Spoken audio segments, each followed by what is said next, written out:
자, 이번 시간에는 제도역학 중에 탄성에 대한 아주 유명한 법칙인 후크의 법칙에 대한 내용을 같이 정리해보는 시간을 갖도록 하겠습니다.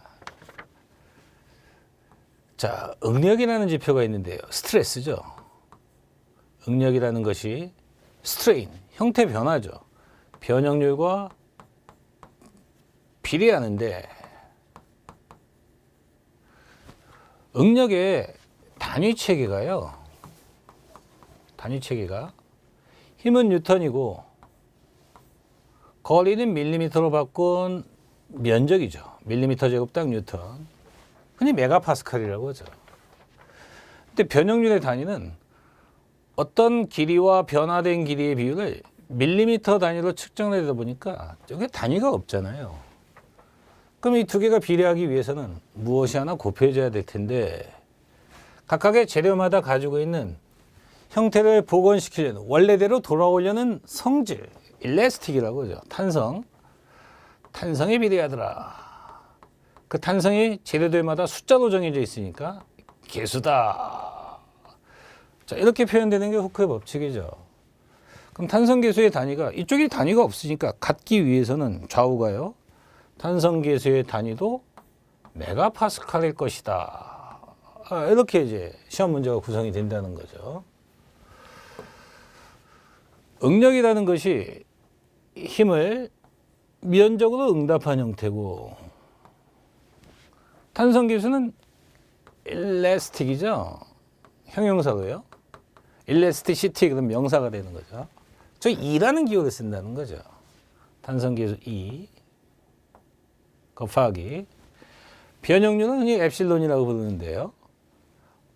원래의 길이와 그 길이의 변화, 델타라고 하죠. 이렇게 표현이 되는 게 변형률이죠. 이렇게 될 겁니다. 자, 이 내용이 압도적으로 시험 문제 나온다는 거죠. 많이 나오는 출제가 된다는 거죠. 이 내용이요. 자, 길이가 3m입니다. 그러면 L 값에 3,000을 대입을 하라는 얘기예요. 그러니까 단위 변환까지 같이 문제 삼는 거죠. L 값에 3,000을 대입을 해라. 밀리미터 단위로요. 네. 늘어난 길이, 변형량, 뭐 이런 말을 하면 예를 들어서 늘어난 길이가 5cm입니다. 이렇게 주면요. 여기죠. 델타 L이 50을 대입을 하라는 얘기예요. 50을. 네.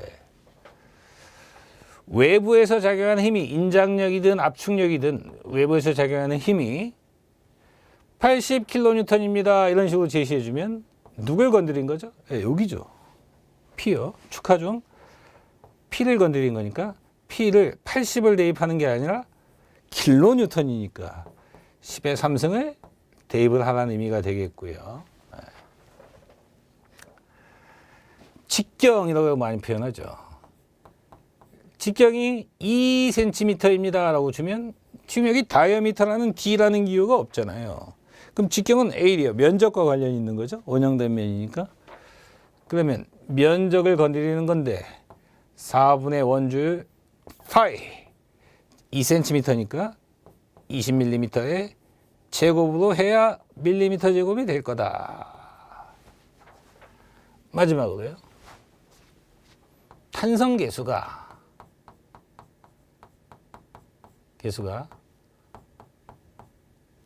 20만이다. 메가파스칼 이렇게 줍니다. 그러면 이게 지금 메가파스칼이에요. 이게 메가파스칼, 이게 메가파스칼 단위들이니까 메가파스칼로 표현되면 20만을 그대로 대입해 주시면 되겠습니다. 또는요, 이 값은 2.0 곱하기 12호승 이렇게 유치하게 표현도 가능하죠. 그렇죠? 20만, 이게 2 곱하기 12호승이 20만이잖아요. 네. 아무튼 메가파스칼로 표현이 되면 그대로 대입을 하는 겁니다. 단위 변환을 통해서 5개의 변수 중에 4개를 뭔지 모르지만 4개를 줘요. 이렇게 4개를 제시해 준다면 탄성계수가 얼마입니까? 이렇게 시험 문제 제목이 될 거고요. 이렇게 4개를 제시해 준다면요. 이 재료의 늘어난 길이가 얼마일까요? 이렇게 제시가 되는 거고요. 이렇게 4개를 제시해 주면 이 부지의 원래 길이는 얼마입니까? 뭐 이렇게 시험 문제 나오겠네요. 그런 류의 시험 문제가 굉장히 높은 출제 빈도를 보이고 있다는 거죠. 단위 변환을 통한 후크의 법칙에 대한 내용들을 잘 기억해 두실 필요가 있겠습니다. 이것이 그냥 역학 분야의 하나의 내용이죠. 하나의 내용인데요. 스틸의 탄성계수는 철이죠. 20만이에요. 20만, 21만인데요. 20만 메가파스칼입니다. 자, 콘크리트의 탄성계수는 식이 굉장히 복잡한데 보통 골재를 사용했을 때 8,500 곱하기 3승근이라고 그러죠. 세제곱근. 네. 여기 평균 압축 강도가 들어오는데 기준 압축 강도와 강도의 변화량이다. 자, 이런 식이 있죠. 탄성계수들의 비율, 넘버로 알아보겠다라는 얘기죠. 느닷없이 시험 문제에 탄성계수비 물어보면 이 내용 하나밖에 없다는 거죠. 이때 이 제목을 가지고 시험에 출제할 때는 철의 탄성계수를 대부분 줍니다. 왜냐하면 철이라는 값이 20만에서 21만 값 사이의 값을 쓰는데 뭐 콘크리트 쪽에서는 주로 20만을 쓰거든요. 그러니까 논란이 생길까 봐 아예 준다는 거죠. 철의 탄성계수는 숫자로 줍니다. 그렇다면 콘크리트에 관련된 식도 안 준 상태에서 탄성계수비를 물어본다는 거예요. 결국 콘크리트의 탄성계수에 관련된 식을 알고 있는지 확인하는 거죠. 압축 강도 하나만 주면 강도의 변화량을 바로 예측할 수가 있는데 이 강도의 변화량이 3가지 경계 조건이 있다는 거죠. 압축 강도 FCK가 40메가파스칼 이하냐,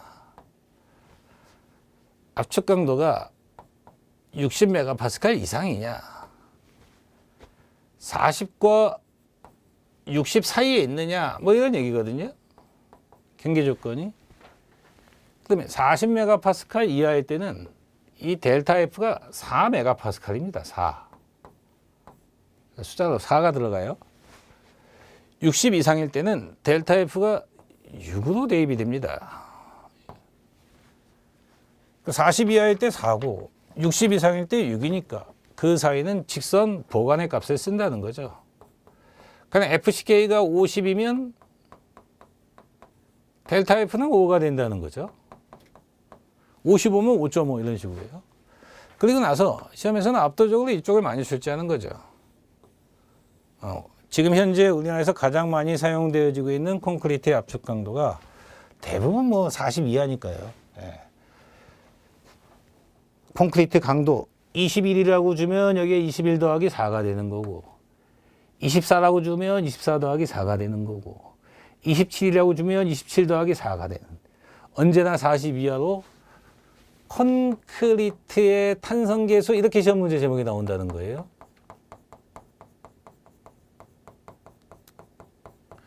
그럼 콘크리트의 탄성계수 이렇게 시험 문제 제목이 나오면 요 아래에 있는 식에다가 대입하는 형태, 메가파스칼이요. 근데 탄성계수 B 그러면 보통 한 6에서 10 사이 정도의 값이 나오는 한 7점 얼마가 나와요. 대부분. 20만이라는 것을 콘크리트의 탄성계수로 나누면 6에서 10 사이의 값이 대부분 나오는데 지금 현재 우리나라에서는 대부분 한 7.7 정도의 값이 나온다는 거예요. 이 사이가 얼마예요? 6하고 10 사이가 8이잖아요. 그러니까 8 근처의 답이다. 이렇게 생각하신다면 계산 없이 손쉽게 득점할 수 있는 하나의 그 팁이 될 수가 있겠습니다. 자, 후크의 법칙 기본적으로 탄성에 대한 내용.